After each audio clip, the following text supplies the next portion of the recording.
Hello students, welcome back to Arpita's classes. आज हम करेंगे एक्सरसाइज 3.5। पिछली क्लास में हमने किया था 3.5 के फर्स्ट, सेकंड और थर्ड क्वेश्चन। इस बार हम फोर्थ क्वेश्चन में इक्वेशन बनाने वाले क्वेश्चंस करेंगे। चलिए स्टार्ट करते हैं फर्स्ट क्वेश्चन से। A part of monthly hostel charge is fixed and remaining depends on the number of days one has taken food in the mess. When student A और B इसमें दिए हुए हैं। When student A takes food for 20 days, यदि वो 20 दिन के लिए खाना लेती है, क्योंकि सी लिखा हुआ है, सी हैज टू पे 1000 एज हॉस्टल चार्ज। उसको 1000 रुपए पे करने होते हैं हॉस्टल चार्ज के रूप में। Whereas a student B है who takes food for 26 days, वो 26 दिन तक खाना खाता है, फिक्स चार्ज तो रखता ही है, बाकी 26 डेज तक जब वो वहां पे खाना हॉस्टल में खाता है तो 1180 रुपीज ही हैड टू पे, उसको पे करना पड़ता है। Okay, find the fix charge and the cost of the food per day. आपने फिक्स चार्ज बताना है, यानी कि निश्चित मूल्य बताना है जो हॉस्टल का लगना ही है, और साथ में पर डे जो खाने का पैसा लग रहा है, फूड का जो पैसा लग रहा है, वो भी हमने फाइंड करना है। चलिए स्टार्ट करते हैं क्वेश्चन नंबर 4 का। फर्स्ट इक्वेशन बनानी पड़ेगी, तो लेट बी से स्टार्ट करेंगे। Let be fixed charge, let be fixed charge of hostel. Hostel में रहने का निश्चित भाड़ा x, माना निश्चित भाड़ा या किराया बोल सकते हैं, निश्चित भाड़ा x है हॉस्टल में रहने का। And per day food charge, खाने का जो चार्ज है, food charge in hostel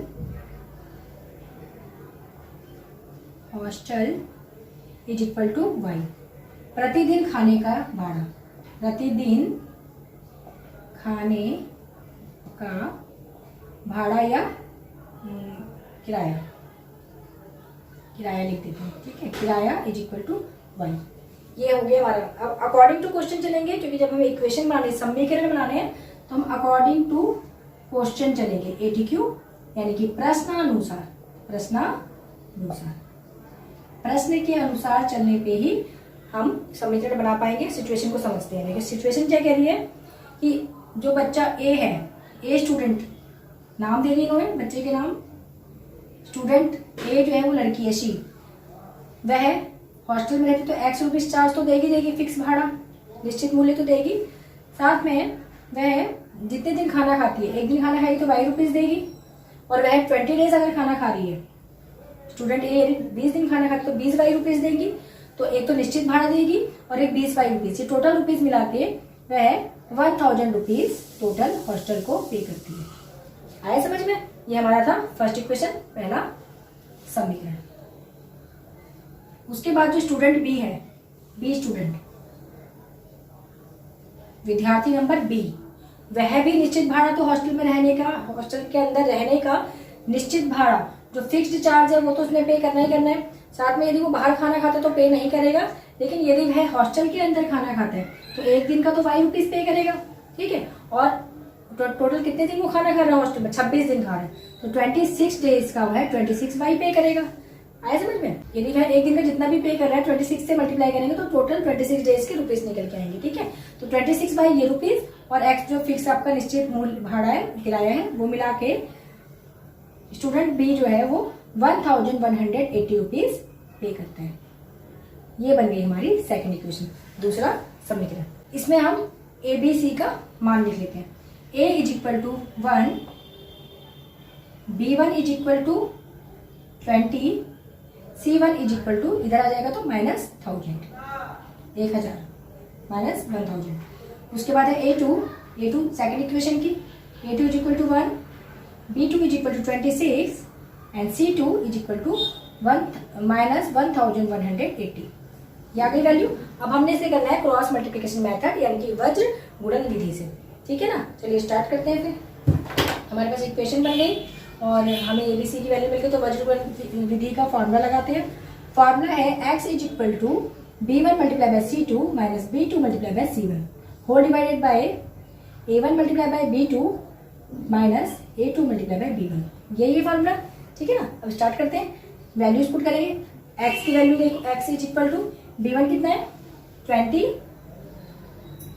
C2 कितना -1180।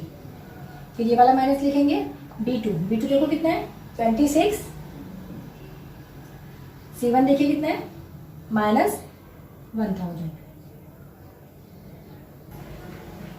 होल डिवाइडेड बाय A1 देखिए कितना है 1, B2 हमारा पास 26 माइनस A2 कितना, A2 है 1, B1 कितना 20। Clear. x is equal two plus minus minus and 2, यहाँ पे तो L00 ले लेंगे, 2 8 जा 16, 2 1 जा 2 एंड 3 एंड 2 1 जा 2, ये आ गया माइनस माइनस माइनस हो जाएगा प्लस, यहाँ पे माइनस है माइनस माइनस प्लस 26,000 जा 26,000 होल डिवाइडेड बाय 26 1 जा 26 माइनस 21 जा 20। आया समझ। अब इसको आगे सॉल्व करेंगे। x इज इक्वल टू यहाँ पे माइनस करेंगे तो 0 0 एंड 10 में से 6 माइनस करेंगे 4, यहाँ पे हो जाएगा आपके पास 5 में से 3 गया 2, 2400 और बड़े नंबर का साइन प्लस, 26 में से 20 माइनस करेंगे तो यहाँ पे आ जाएगा 6 और बड़े नंबर का sign plus. x is equal to 6 1 जा 6, 6 4 जा 24, यह आ जाएगा 400। यानी कि जो आपका फिक्स्ड चार्ज है हॉस्टल का, रहने का फिक्स्ड जो चार्ज है निश्चित भाड़ा वह है 400 रुपीज उन्होंने पे करना है जब हॉस्टल में रहना है। आगे फाइंड करते हैं y क्या है हमारे पास, पर डे जो खाने का किराया लग रहा है या चार्ज लग रहा है वो आपका y है। तो देखिए फाइंड करने के लिए हमारे पास फॉर्मूला क्या है y का लिए क्रॉस मल्टीप्लिकेशन मेथड यानी कि वज्र गुणन विधि से y is equal to C1 multiply by A2 minus C2 multiply by A1 whole divided by A1 B2 minus A2 B1, ये हमारा फॉर्मूला है। वैल्यूज पुट करते हैं। y is equal to C1 देखिए कितना है, C1 है -1000, A2 कितना, A2 है 1 माइनस C2 कितना, C2 माइनस 1180, A1 कितना है देखिए, A1 है 1, ये लेंगे 1 होल डिवाइडेड बाय, अच्छा A1 B2 minus A2 B1, ये जो है सेम इसके जैसा है। इसको सॉल्व जब किया हमने तो ये आया 6, तो हम यहाँ पे 6 लिख लेंगे ऐसे। ओके चलिए सॉल्व करते हैं आगे। y is equal two plus minus minus 1000 बन जा 1000 माइनस माइनस प्लस 1180, ये आ गया 1 टाइम में मल्टीप्लाई करके होल डिवाइडेड बाय 6। 1180 में से 1000 माइनस करेंगे तो हमारे पास आएगा 180, वो भी पॉजिटिव में, बड़ा नंबर प्लस का है, यहाँ पे 6 1 जा 6, 6 3 जा 18, 30 आ गया। तो y इज इक्वल टू 30।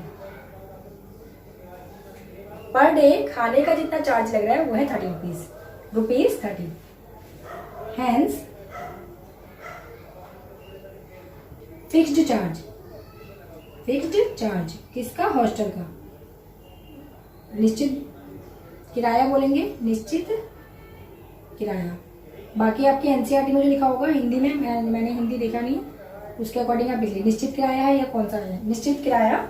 और हिंदी में वैसे फिक्स्ड को निश्चित ही बोलेंगे, तो निश्चित किराया हमारा कितना, ये हमने x माना था तो x इज इक्वल टू हमारे पास आया रुपीज 400, 400 रुपये का आपका फिक्स्ड चार्ज आया हॉस्टल का। And per day food charge, खाने का charge is equal to y था, ठीक है ना। प्रतिदिन खाने का मूल्य, प्रतिदिन खाने का किराया, तो खाने का किराया कितना था y कितना आया रुपीज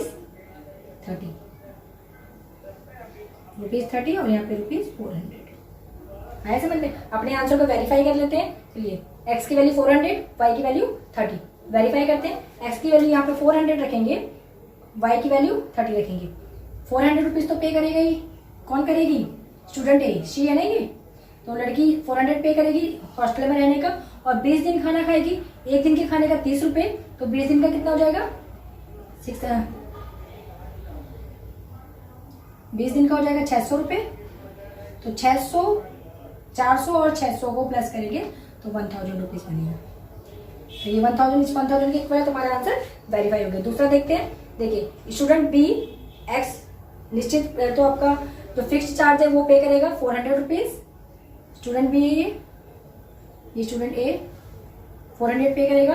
और 26 डेज के लिए खाना खा रहा है तो 26 डेज का एक दिन का 30 रुपीज़ पे करेगा, 26 डेज का कितना करेगा अप्लाई करेंगे तो 780 आएगा हमारे पास। अब फिक्स चार्ज को जो फिक्स उसने हॉस्टल का चार्ज देना है स्टूडेंट बी ने, और जो पर डे उसने खाना खाया 30 रुपये का और 26 दिन तक खाया तो 780 रुपीज़ दिए। दोनों को जब प्लस करेंगे तो हमारे पास आंसर आएगा 1180 रुपीज़। देखिए इसके बराबर आ गया, समझ में स्टूडेंट ए और स्टूडेंट बी, यानी कि हमारा आंसर वेरीफाई हो गया। चलिए चलते हैं सेकंड क्वेश्चन की तरफ। क्वेश्चन नंबर 4 का second, a fraction becomes 1/3 when 1 is subtracted from the numerator and it becomes 1/4 when 8 is added to the denominator. Find the fraction. Question कह रहा है कि हमारा एक भिन्न ऊपर एक न्यूमरेटर होता है एक डिनोमिनेटर, यानी कि ऊपर एक अंश होता है, अंश को मान लेते हैं x और y को हर को मान लेते हैं y। लेट बी न्यूमरेटर, यानी कि मैंने इस तरह के क्वेश्चन न्यूमरेटर बराबर इज इक्वल टू x, ठीक है, इसको बोलेंगे अंश। माना अंश बराबर x और हर डिनोमिनेटर यानी कि हर उसको मान लेते हैं y। तो फ्रैक्शन क्या बनेगा,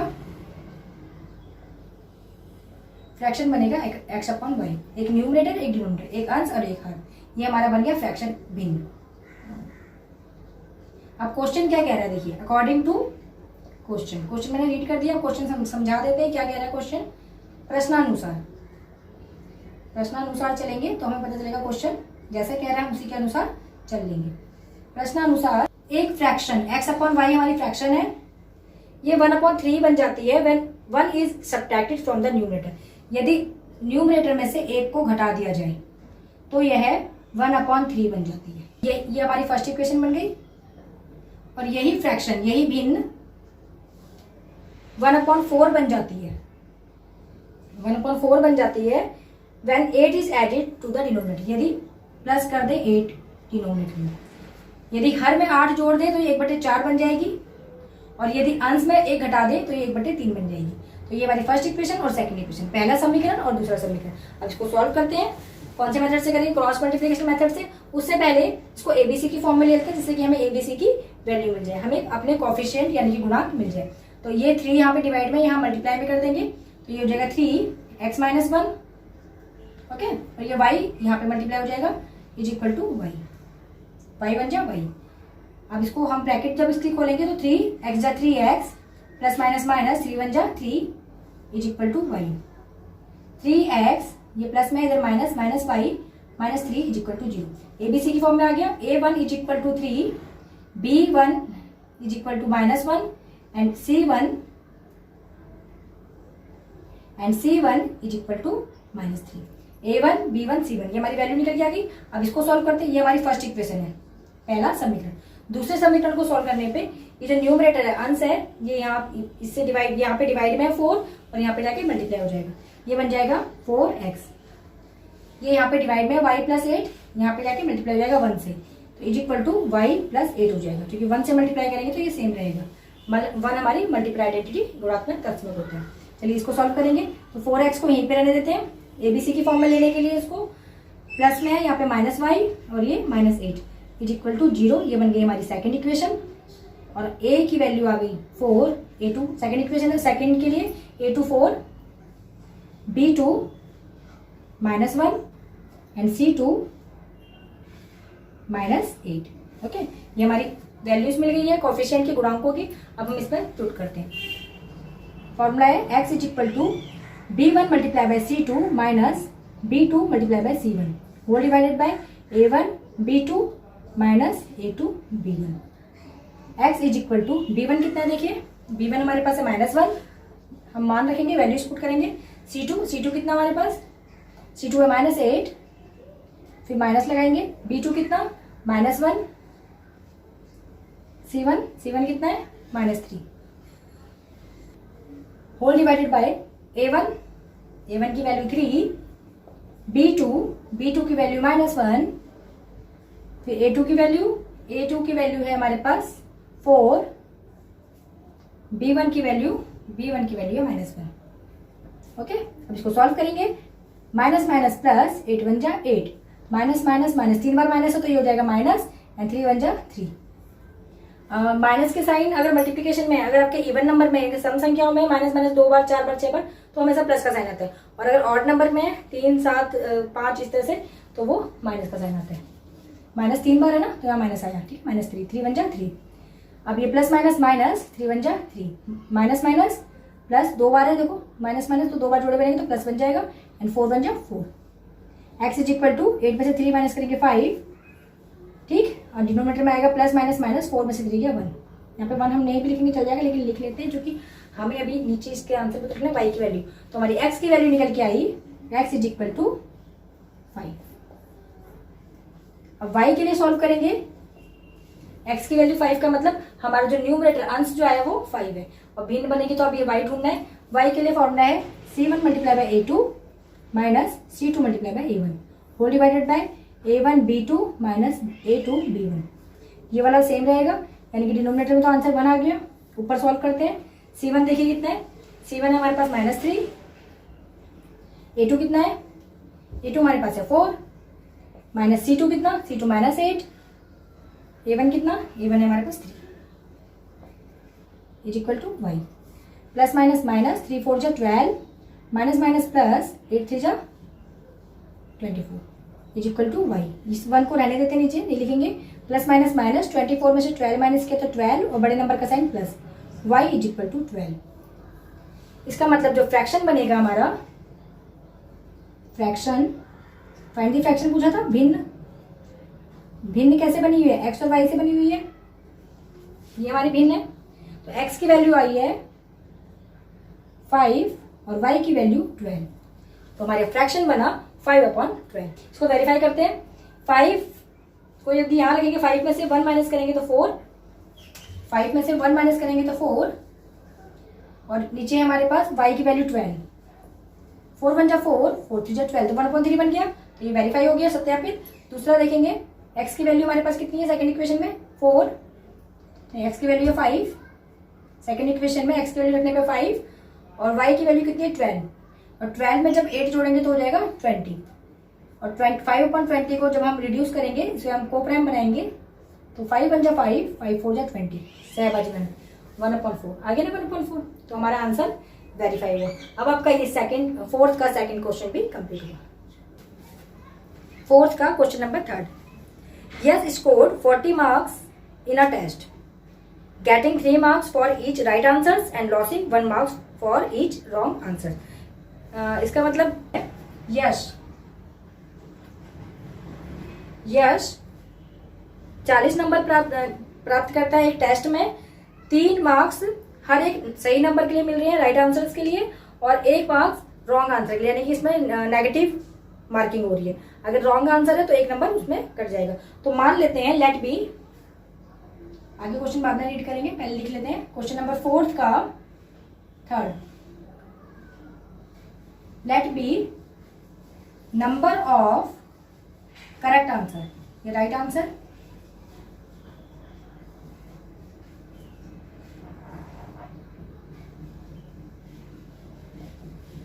x, माना सही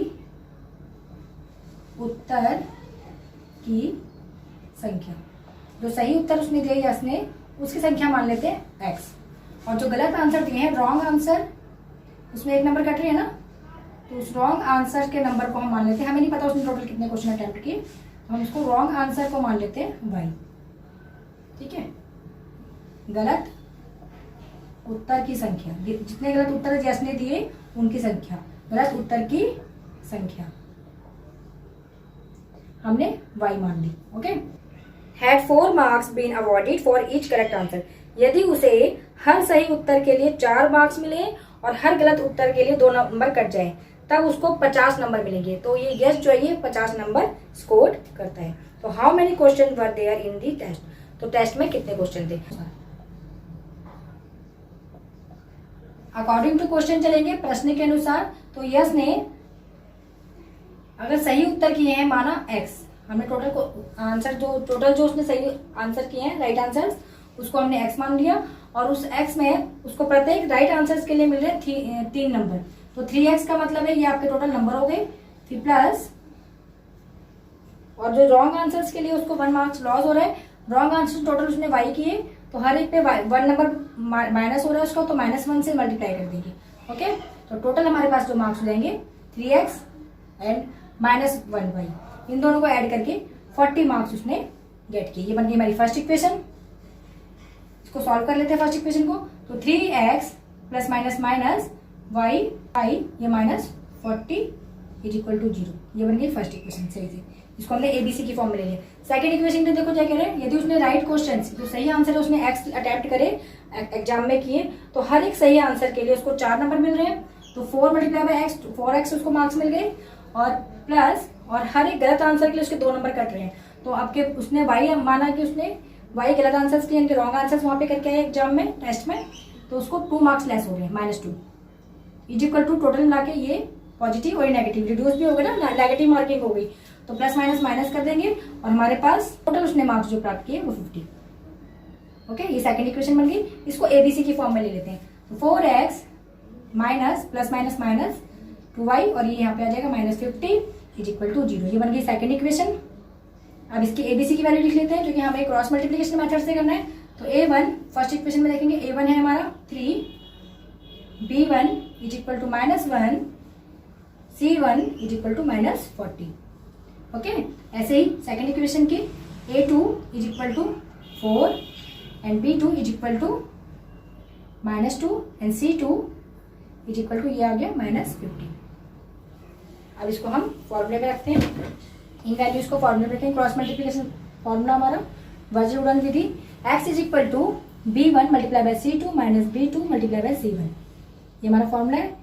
A1 B2 minus A2 B1, x is equal to B1 की वैल्यू देखिए कितनी है, -1, C2 की वैल्यू कितनी, -50, B2 कितना, -2 एंड C1 कितना, -40, होल डिवाइडेड बाय A1 कितना है देखिए, A1 है 3, B2 कितना है, B2 -2 एंड माइनस A2 कितना, 4 एंड B1 कितना है, B1 है -1।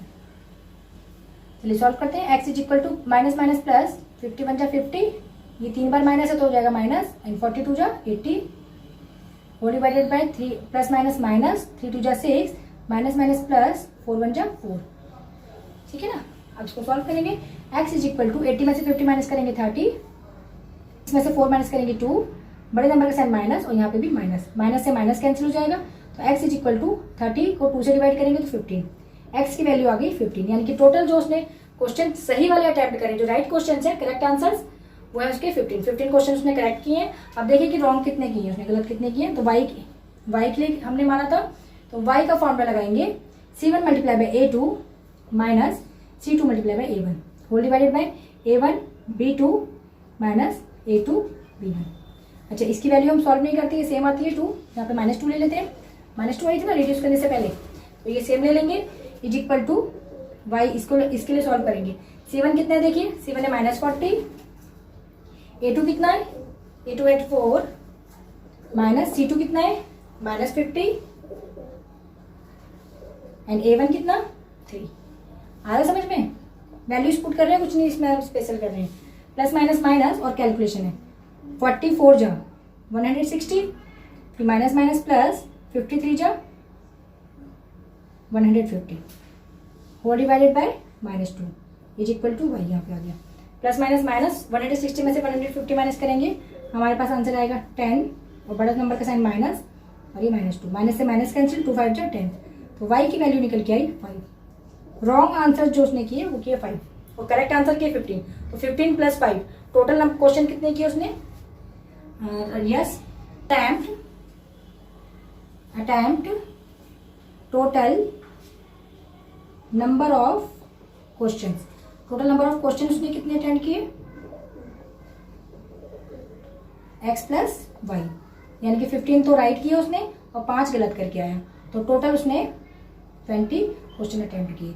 कुल प्रश्नों की संख्या प्रश्नों की संख्या। कौन से वाले प्रश्न? यश द्वारा किए गए, यश द्वारा किए, ठीक है, किए गए कुल प्रश्न 20 थे। अब देखिए अपने आंसर को वेरीफाई कर लेते हैं। ये तुम्हारा आंसर हो गया कि टोटल कितने थे क्वेश्चन तो पूछेंगे 20 हमारे हैं, और कितने सही किए थे? 15 सही किए थे, और गलत कितने किए थे? 5 किए थे। अब आप अपने आंसर को वेरीफाई कर लेते हैं। देखिए यदि उसने x का मतलब था 15 राइट आंसर उसने किए 15, 15 3 जा कितना हुआ? 45, 15 3 जा 45, और हर एक गलत आंसर के लिए उसको रिड्यूस हो रहा था, हर एक गलत आंसर के लिए 1 नंबर रिड्यूस होता है। टोटल उसने 5 किए थे, तो 5 5 जा 5, तो -5 हो जाएगा। 45 में से 5 माइनस करेंगे 40, देखो 40 आ गया ना, यहाँ पे 40, इसको सॉल्व करके ये भी 40, तो ये आंसर वेरीफाई हो गया। बच्चे ने 15 क्वेश्चन किए टोटल, सही उत्तर 15 करके आया, और हर एक नंबर के हर एक क्वेश्चन के लिए उसको 4 नंबर मिल रहे हैं, तो 15 के लिए कितना मिलेगा? 15 4 जा 60।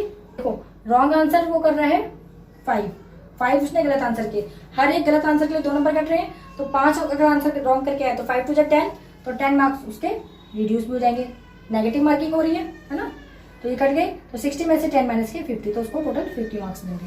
ये आ गए ना 50, आया समझ में? तो हमारे आंसर ये दोनों वेरीफाई हो गए। आपका ये 4th का 3rd क्वेश्चन भी कंप्लीट हो गया। स्टार्ट करते हैं क्वेश्चन नंबर 4 का 4th पार्ट। क्वेश्चन नंबर 4 का 4th पार्ट।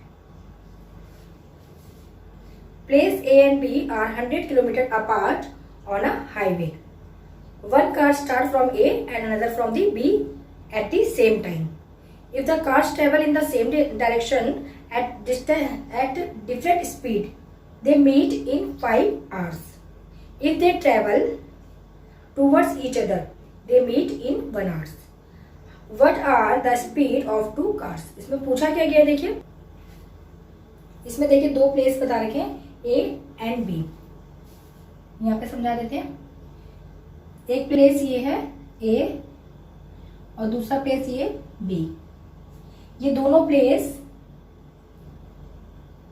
ये दोनों स्थान जो है ये एक दूसरे से 100 किलोमीटर की दूरी पे अपार्ट, 100 किलोमीटर अपार्ट, ये आपको बता रखा था।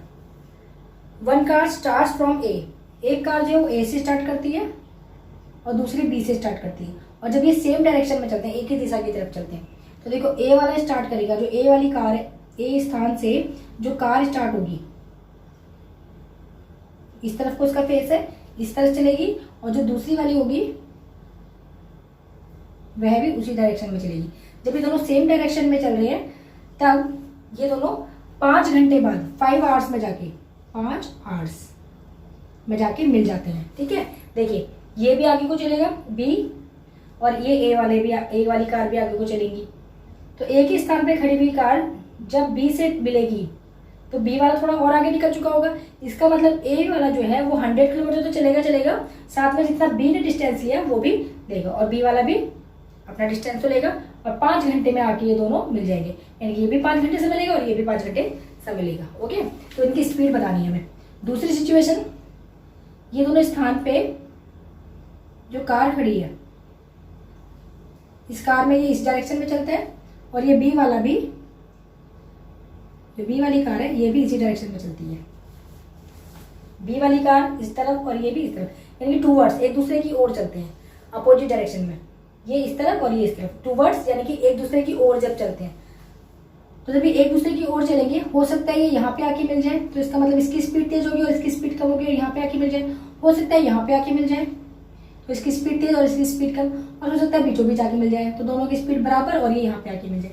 हमें पता नहीं है कि ये कहाँ पे आके मिलेंगे, लेकिन हमें ये पता है कि जब ये दोनों मिलेंगे, ये भी चला और ये भी चला, जब ये दोनों आपस में आके मिलेंगे, ये चला, ठीक है, और ये भी चला। माना ये जो यहाँ से यहाँ तक चल रहा है, ए स्थान पे, ए प्लेस पे खड़ी गाड़ी यदि यहाँ से चल रही है और वो ए डिस्टेंस कवर कर रही है, और जो बी पे खड़ी गाड़ी वो जब इस तरफ चल रही कार तो वो बी डिस्टेंस कवर कर, तो ए और बी मिलकर दोनों यहाँ पे अगर मिलेंगे तो ए प्लस बी मिलकर 100 किलोमीटर डिस्टेंस कवर करेंगे। ये डिस्टेंस और ये डिस्टेंस ऐसे ही होगा ना। तो देखिए सिचुएशन के अकॉर्डिंग अब चलते हैं। अभी हम सिचुएशन क्या, लेट बी से स्टार्ट करेंगे, इनकी स्पीड निकालनी है हमें, पहली वाली ए कार की और दूसरी बी कार की। तो माना लेट बी से स्टार्ट करते हैं, let be speed of car A is equal to X. अच्छा, आपको ये सिचुएशन तो अच्छी तरह समझ में आ गई है कि कार किस तरीके से अगर आपके सेम डायरेक्शन में जा रही है तो ए पूरा 100 किलोमीटर करेगा और बी जो है वो अपने डिस्टेंस कवर करेगा, तब जाके ये आपस में मिलेंगी। और जब ये दोनों सेम टूवर्ड्स डायरेक्शन कर रही है, अपोजिट डायरेक्शन में, तो ये दोनों मिलकर 100 किलोमीटर कवर करेंगी। ठीक है, तो हमने स्पीड एक कार ए की मान ली एक्स, हिंदी में लिख लेते हैं, माना कार ए की चाल बोलेंगे हिंदी में, is equal to X, and let be speed of car B जो है उसकी स्पीड मान लेते हैं वाई। ठीक है ना, माना कार बी की चाल बराबर वाई, ये हमने मान लिया। अब आगे करते हैं, देखिए जो फॉर्मूला बनेगा वो बनेगा time is equal to distance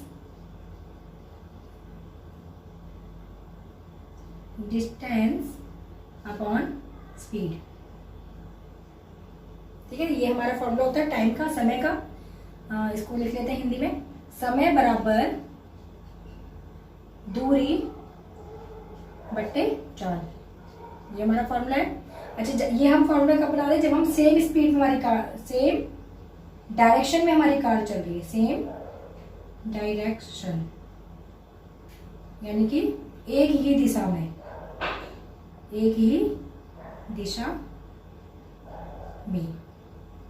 जब दोनों कारें एक ही दिशा में चल रही हैं तब वह समय ले रही हैं 5।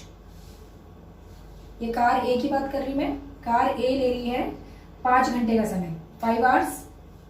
और डिस्टेंस कितना कवर कर रही है कार ए, जब एक ही दिशा में चल रही है तो 100 तो अपना कर रही है, साथ में इसका भी कर रही है, जो बी ने करा वो भी अपना डिस्टेंस जो है कवर करेगी। तो 100 किलोमीटर तो करेगी ए कार। ठीक है, और साथ में जो बी ने डिस्टेंस कवर किया वो बी वाला डिस्टेंस भी कवर करेगी। आया समझ में, बी वाले कार का और अपना भी डिस्टेंस कवर करेगी, तो डिस्टेंस आ गया टोटल कितना कवर करेगी। और स्पीड को क्या माना था हमने इसकी, कार ए की एक्स। यहां तक समझ में आया सबके। ऐसे ही यदि हम कार बी की बात करें, कार बी हम सेम डायरेक्शन की बात करें तो कार बी यहां से लेके यहां तक चल रही है ऐसे, और ये भी ऐसे चली और दोनों यहाँ पे आके माना टकरा गई, तो कार बी ने यहाँ से लेके यहाँ तक चला, इसको हम बी बोल रहे डिस्टेंस। तो कार बी ने जो समय लिया, समय तो 5 घंटे लिया है, समय लिया 5 घंटे, दोनों मिल रही हैं 5 घंटे में, तो ये भी यहाँ से यहाँ तक पहुंचने में 5 घंटे लगाएगा और ये वाला बी कार वाला भी 5 घंटे लगाएगा।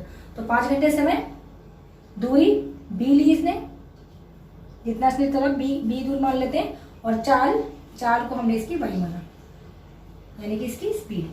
तो time is equal to distance upon speed. समझ में आया। अब इसको देखिए, इसने भी 5 घंटे लिए, इसने भी 5 घंटे लिए। यहाँ तक समझ में आया आप लोगों को। चलिए आगे करते हैं। आगे हम इस बी को, इसको बी को एक तरफ कर लेते हैं, इस एक्स को यहाँ पे मल्टीप्लाई करेंगे, हो जाएगा 5 मल्टीप्लाई बाय एक्स, और ये यहाँ पे 100 यहाँ प्लस में था, यहाँ माइनस करते हैं, -100 इज इक्वल टू बी अलग हो गया, डिफरेंट सेपरेट।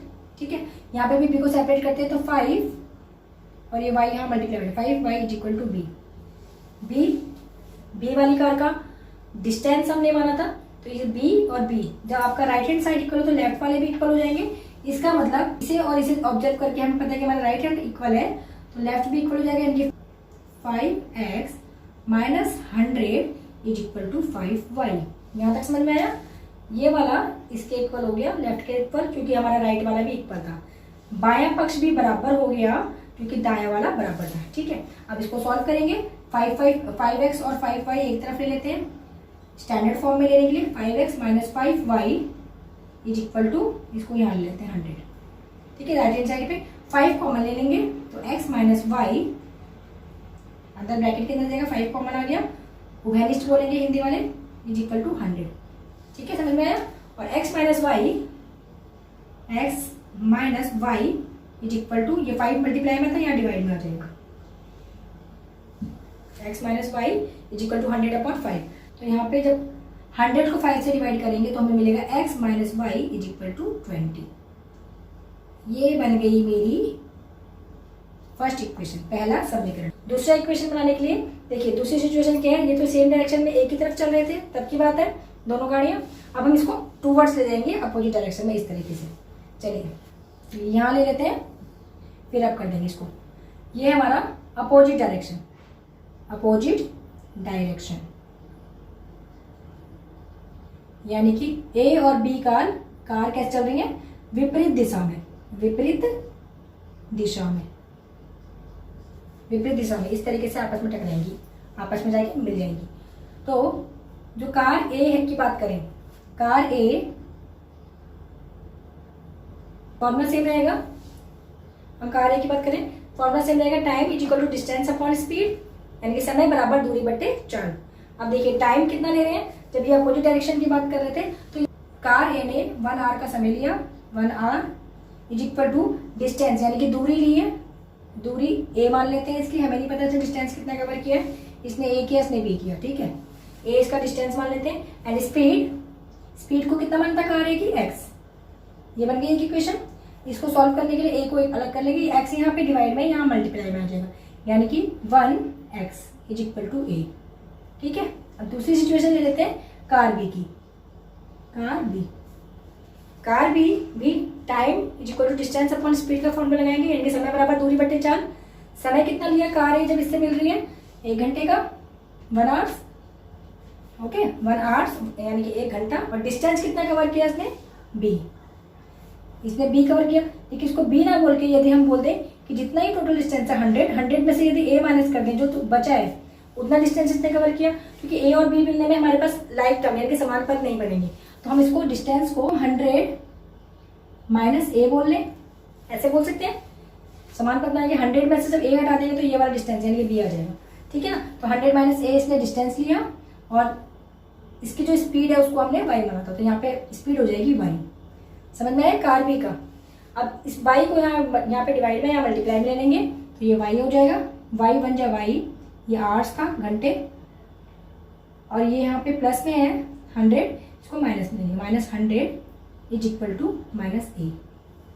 इसका माइनस हटाने के लिए यहाँ लगा देंगे माइनस, तो ये हो जाएगा minus y and plus 100 is equal to A. आया समझ में। अब देखिए इस वाले में ए राइट हैंड साइड पे यानी कि सीधे हाथ की तरफ, और यहाँ पे भी राइट हैंड साइड पे ए बराबर है, तो लेफ्ट हैंड साइड पे ये 1x और ये वाला बराबर हो जाएगा -y प्लस 100।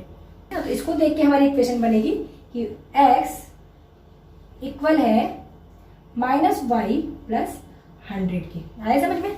जब हमारा राइट हैंड साइड इक्वल है तो लेफ्ट भी इक्वल होगा, ठीक। अब ये हमारे यूक्लिड का लॉ बोलते हैं ना, अगर सेम थिंग किसी सेम के इक्वल है तो आपस में भी सेम होती है, उसी तरीके का लॉ। क्या था यूक्लिड का law, if 2 or more things equal to the same thing then they are equal to the each other. ऐसा था ना यूक्लिड लॉ, वही 9th क्लास का लॉ मैं यहाँ पे लगा रही हूँ। यहाँ पे -y हमारा यहाँ पे इस तरफ माइनस में राइट हैंड साइड पे, यहाँ पे x प्लस वाई हो जाएगा, माइनस में यहाँ प्लस में हो जाएगा, इज इक्वल टू 100। ये मेरी बन गई सेकेंड इक्वेशन, ठीक है। ये बनी फर्स्ट इक्वेशन और ये बन गई second equation. First equation x minus Y is equal to 20, second equation x plus Y is equal to 100। चलिए यहाँ पे मैंने लिख दिया है speed of car is equal to X, let हमने किया, और speed of car B is equal to Y, ये हमने लेट किया। यानी कि माना कार ए की चाल x और कार बी की चाल y, इसके अकॉर्डिंग टू क्वेश्चन, प्रश्नानुसार हमारा जो इक्वेशन बनेगा, हमारा समीकरण बनेगा। अब इससे पहले मैंने आपको समझाया था कैसे बनेगा, x minus Y is equal to 20, ये कैसे बना मैंने आपको समझा दिया, ये पहला समीकरण। दूसरा बनेगा x plus Y is equal to 100, ये सेकेंड इक्वेशन, ठीक है ना। आपको ये समझ में आएगा किस तरह से बनी। और ये वाली बनी जब ये सेम डायरेक्शन में चल रही है, यानी कि एक ही दिशा में। और ये वाली इक्वेशन तब बनी जब ये टूवर्ड्स चल रहे हैं, यानी कि अपोजिट डायरेक्शन में, विपरीत दिशा में, ओके। तो ये बन गई हमारी 2 इक्वेशन। अब इसमें a1 a2 की वैल्यू लिख देते हैं। a1 is equal to 1, b1 is equal to -1, c1 is equal to 20, ये सेकेंड इक्वेशन है। तो a2 is equal to 1, b2 is equal to 1 and c2 is equal to -100। ये भी माइनस में रहेगा, जो कि इधर आ जाएगा माइनस में, ये भी -100, ओके। अब इसका जो फॉर्मूला होता है आपको पता होगा कि हम क्रॉस मल्टीप्लिकेशन मेथड से कर रहे हैं, तो x की वैल्यू फाइंड करने के लिए हमें मल्टीप्लिकेशन मेथड यानी कि वज्र गुणन विधि का फॉर्मूला लगाना होगा। और फॉर्मूला क्या होता है, b1 multiply by c2 minus b2 multiply by c1 वो divided by a1 b2 minus a2 b1, यही होता है फॉर्मूला। चलिए वैल्यूज पुट करेंगे। b1 कितना है यहाँ पे देखिए -1, x is equal to -1, c2 कितना, c2 -100 माइनस b2 कितना है देखिए 1, c1 -20 and whole divided by a1 1, b2 1, a2 है 1 एंड b1 है -1। प्लस माइनस हो जाएगा प्लस, 100 बन जा 100, माइनस माइनस प्लस और 20 बन जा 20, ये 1 बन जा 1, माइनस माइनस प्लस एंड 1 बन जा 1, 100 और 20 हो जाएगा 120 और 1 एंड 1 हो जाएगा 2, 120 को जब 2 से डिवाइड करें तो x इज इक्वल टू 60 आ गई हमारी स्पीड। कितने था, किलोमीटर में था तो किलोमीटर पर आवर्स, किलोमीटर पर आवर्स, हिंदी में बोलेंगे किलोमीटर प्रति घंटा, ठीक है। किलोमीटर प्रति घंटे में स्पीड आएगी, ये स्पीड आ गई कार ए की। अब निकालते हैं कार बी की स्पीड, उसके लिए y का फॉर्मूला लगाएंगे। y इज इक्वल टू हमारे पास फॉर्मूला क्या होता है, c1 multiply by a2 minus c2 multiply by a1 whole divided by a1 b2 minus a2 b1, ठीक है ना। फॉर्मूला में वैल्यूज पुट करेंगे।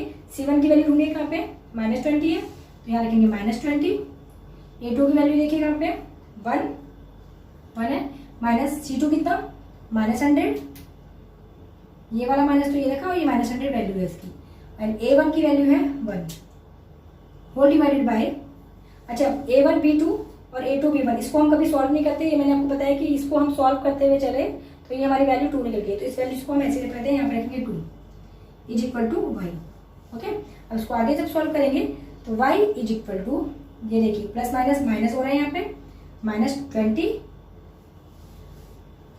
और यहाँ पे माइनस माइनस प्लस हो जाएगा 100 whole divided by 2, y is equal to 100 में से 20 माइनस करेंगे 80 और बड़े नंबर का साइन आएगा प्लस और होल डिवाइडेड बाय 2, पूरा विभाजित हो रहा है 2 से।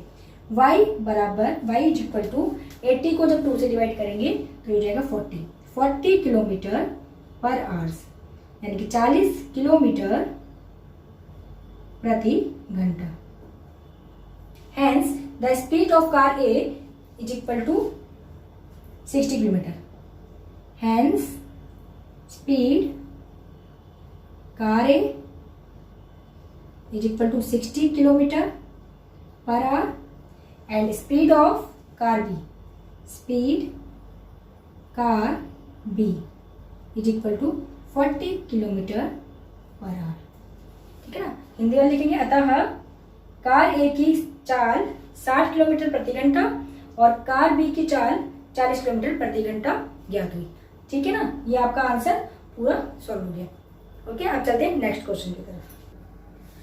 क्वेश्चन नंबर 4 का 5th, the area of rectangle gets reduced by 9 units if its length is reduced by 5 units and breadth is increase by 3 units. If the increase the length by 3 units and breadth by 2 units, the area increase by 67 square units. Find the dimension of a rectangle. एक आयताकार park दिया हुआ है, ये एक भूभाग दिया गया है, उसका हमें क्षेत्रफल दिया गया है कि इसमें लंबाई में कुछ बढ़ाया गया और चौड़ाई में कुछ घटाया गया तो कितना हो जाता है। इसके लिए हमें लंबाई और चौड़ाई ज्ञात करनी, डायमेंशन ज्ञात करना है रेक्टेंगल की। चलिए स्टार्ट करते हैं 4th का question number 5th, last question है। लेट बी, लंबाई चौड़ाई बोली रेक्टेंगल की, ये हमारे पास एक रेक्टेंगल है आयताकार, लेंथ और ब्रेथ पूछे तो लेंथ को x मान लेते हैं, जो ब्रेथ है इसको y मान लेते हैं, इसको x और इसको y। Let be length of rectangle is equal to x, माना आयत की लंबाई बराबर x, ठीक है। x इसकी लंबाई मान ली, और इसकी ब्रेथ मान लेते हैं y। इसकी चौड़ाई, आयत की चौड़ाई को मान लेते हैं y। अब देखो क्वेश्चन के अनुसार चलेंगे, अकॉर्डिंग टू क्वेश्चन, प्रश्नानुसार। प्रश्न को अब मैं समझा दूंगी, मैंने पहले रीड किया था ओनली।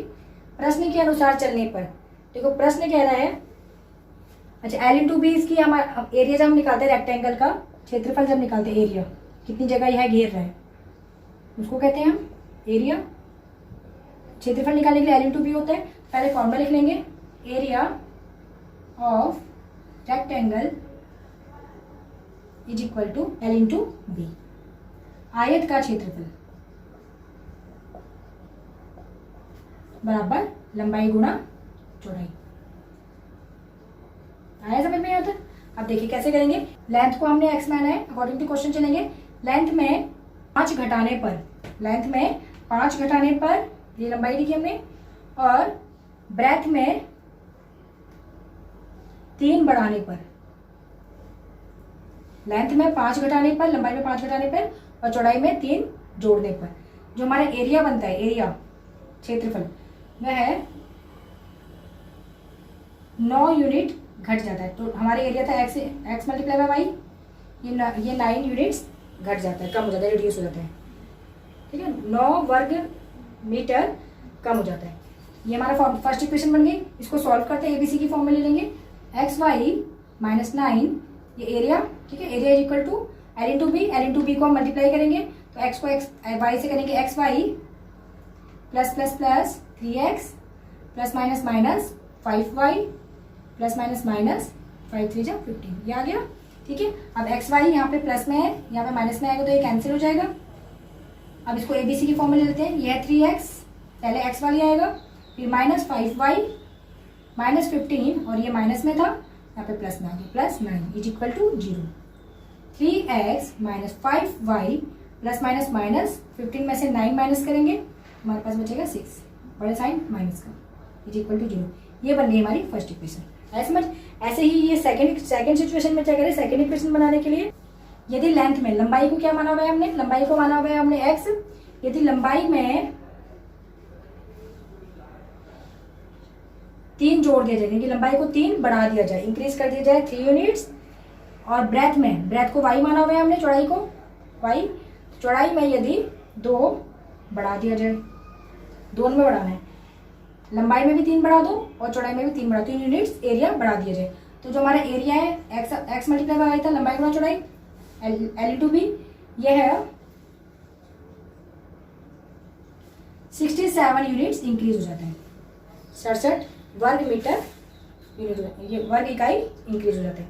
इसको सॉल्व करते हैं। एक्स वाई सेम रहेगा, प्लस 67 सेम रहेगा, इज इक्वल टू ये हो जाएगा एक्स वाई जा एक्स वाई, इसको इससे करेंगे तो plus 2x plus 3y plus 3 2 जा 6। एक्स वाई से एक्स वाई कैंसिल हो जाएगा, एक तरफ ले लेंगे तो 2x, ये 2x रहेगा, प्लस 3y प्लस 6, और ये प्लस में यहाँ पे माइनस 67 आ जाएगा, is equal to 0।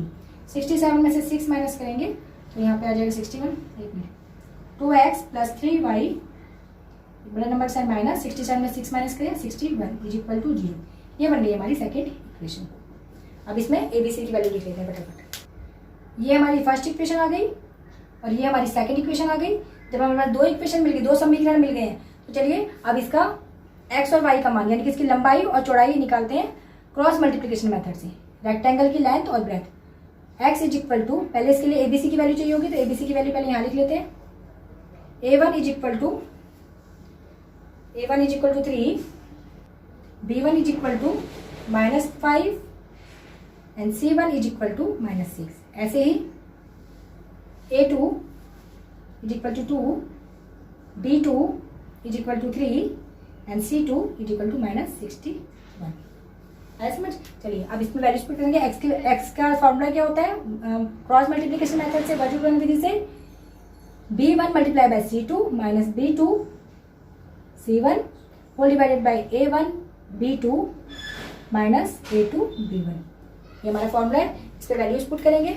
x is equal to b1 देखिए कितना है, देखिए b1 है -5, c2 कितना है -61, माइनस b2 कितना, b2 है 3, c1 कितना, c1 -6, whole divided by A1 ढूंढिए, A1 है 3, B2 ढूंढिए, B2 है 3, ठीक है ना, माइनस A2 कितना है देखिए, A2 है 3, सॉरी A2 कितना है, A2 2, B1 देखिए कितना है, B1 है हमारा -5।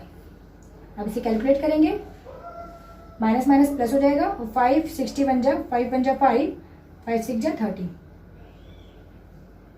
फिर माइनस माइनस प्लस 6 3 जा 18, 3 3 जा 9, प्लस माइनस माइनस प्लस 5 2 जा 10। x इज इक्वल टू 5 और 8 करेंगे, 5 एंड 8 13, यहाँ पे 2 और ये 3, 323 एंड 9 और 10 को प्लस करेंगे 19। तो x इज इक्वल टू 323 को 19 से डिवाइड करेंगे तो 19 बन जाए 19 और यहाँ पे आ जाएगा आपका 13 और 133 19 की टेबल में 133 की टेबल में आता है 7 टाइम में, तो x की वैल्यू निकल के आई 17। x यानी जो लेंथ है वो 17 यूनिट्स है, 17 इकाई। अब y की वैल्यू फाइंड करते हैं, तो y के लिए फॉर्मूला हमारे पास क्या है, क्रॉस मल्टीप्लिकेशन मेथड में, वर्गमूल विधि में y is equal to C1 multiply by A2 minus C2 multiply by A1 whole divided by A1 B2 minus A2 B1। ये वाला तो सेम रहेगा, इसको हम सॉल्व नहीं करेंगे। ये है हमारे पास 19, ये 19 सेम रहेगा। C1 की वैल्यू देखो कितनी है, C1 की वैल्यू है -6, A2 कितना, A2 है 2, C2 कितना, C2 -61, वैल्यूज पुट करते जाएंगे, ठीक है ना। A1 कितना, A1 3। अब इसको सॉल्व कर लीजिए। y is equal two plus minus minus 6 2 जा 12 माइनस माइनस प्लस, यहाँ पे इसको मल्टीप्लाई करेंगे, एक में प्लस 19 को उठा के ऊपर रख लेते हैं, तो ये हो जाएगा 3 1 जा 3, 3 6 जा 18, 183 whole divided by 19। Plus minus minus 183 में से 12 को माइनस करेंगे तो हमारे पास आएगा 1 7 और 1 171, बड़े नंबर के साथ प्लस आएगा और 19 से डिवाइड करेंगे। 171 को जब 19 से डिवाइड करेंगे तो 119 की टेबल में आता है 9 टाइम में, तो y की वैल्यू फाइंड हो गई 9। जो हमारी ब्रेथ है वो है 9 यूनिट्स, 9 यूनिट्स, या आप बोल सकते हैं 9 इकाई, क्योंकि मीटर सेंटीमीटर कुछ दे नहीं रखा तो इकाई, और x है हमारा 17 यूनिट्स, लंबाई 17 इकाई। आई समझ में, ये हमारे आंसर सॉल्व हो गया। क्वेश्चन नंबर 4 का 5th भी कंप्लीट हुआ। आंसर को वेरीफाई कर लीजिएगा। आई होप आपको समझ में आया होगा कि किस तरीके से हम क्रॉस मल्टीप्लाई मेथड से अभाज्य गुणन विधि से फॉर्मूला याद कर रख के, ये फॉर्मूले को याद रखना है आपने, x का फॉर्मूला और y का फॉर्मूला, और हम क्वेश्चंस को ABC की वैल्यू रख के वैल्यू पुट करके कितनी इजीली सॉल्व कर रहे हैं। ये आपने एक बार खुद से करने हैं। Okay, bye, take care and keep practising.